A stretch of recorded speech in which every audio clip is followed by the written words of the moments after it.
ความสงสัยที่เป็นความสงสัยของดร. Marina คืออะไร Well, I sometimes see that somebody is not happy. Yeah, and that's the problem.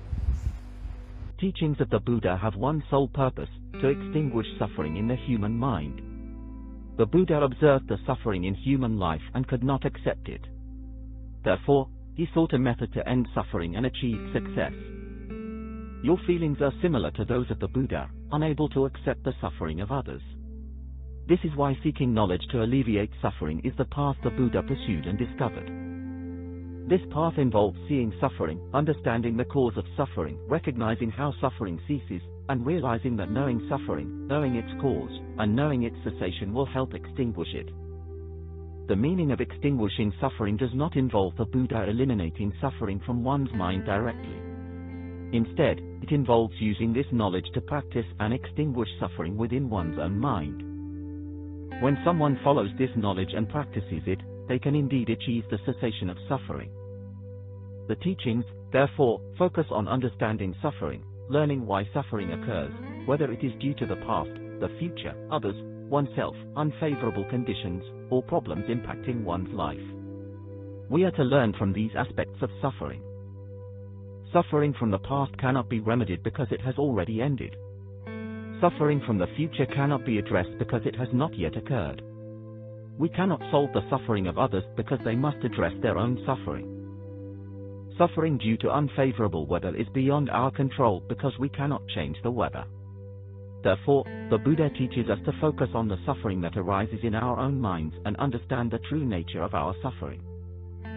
Whether it is suffering from separation, sorrow, unmet desires, unfulfilled wishes, encountering unpleasant situations, emotional distress, or any other source of suffering, we are to learn from the suffering that occurs within our own minds.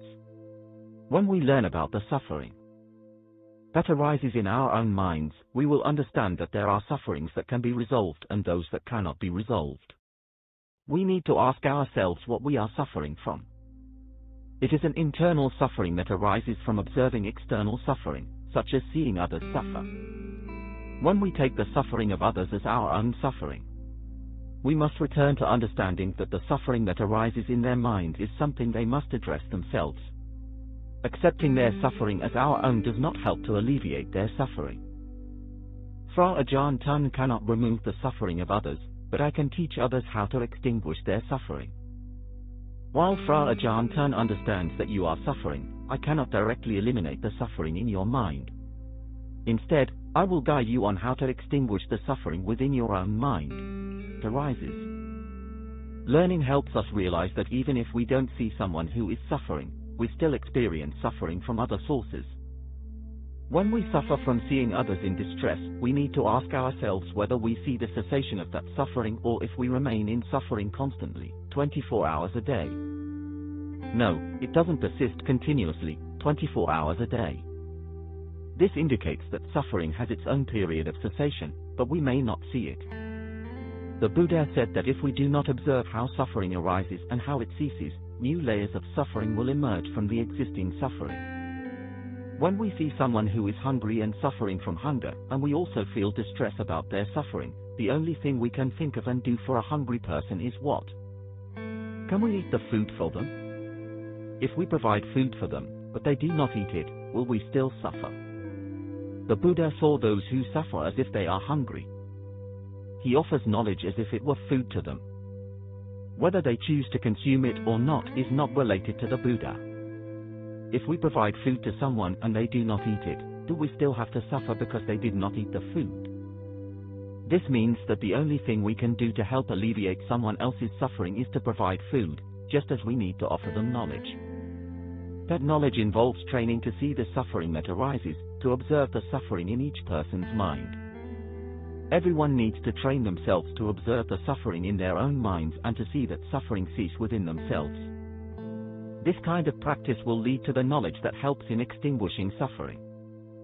The term cease suffering does not mean that one will not encounter suffering, but rather that it means not experiencing the effects of the suffering that arises.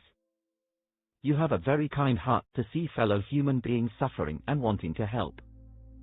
How have you helped those who were suffering in the past? Try to give them the knowledge.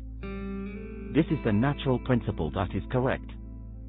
The Buddha provides knowledge, and once we have imparted that knowledge, it is beyond our responsibility to manage their lives and to suffer because of them. We can have good intentions towards others and provide them with knowledge to alleviate their suffering, but we cannot take their suffering upon ourselves. If the suffering in our own mind arises from good intentions, it creates a conflict because true goodwill should bring happiness, not suffering. If we closely examine our good intentions, we find a desire for their suffering to end. If they do not recover, this desire becomes the cause of creating new suffering. Therefore, the Buddha teaches us to look deeper into desire, as the presence of suffering despite our good intentions indicates that there is always a desire to play a role in the outcome. The result of goodwill should lead to happiness, not the suffering we are currently experiencing. If we wish others to be free from suffering but find ourselves suffering, it means something is out of balance. This imbalance is caused by craving. The way to deal with craving is not to eliminate it completely but to recognize it for what it is. We must acknowledge, this is craving, it's arising within me, my mind is experiencing craving. Suffering and craving can be resolved. Once they are gone, we can still wish others well, but we won't be affected by their suffering anymore. If we wish for someone to be free from suffering and feel pain over their struggles, we end up in a cycle where both we and the other person are suffering. Suffering cannot heal suffering. Only when we have resolved our own suffering and found peace within ourselves can we truly offer that peace and serenity to others.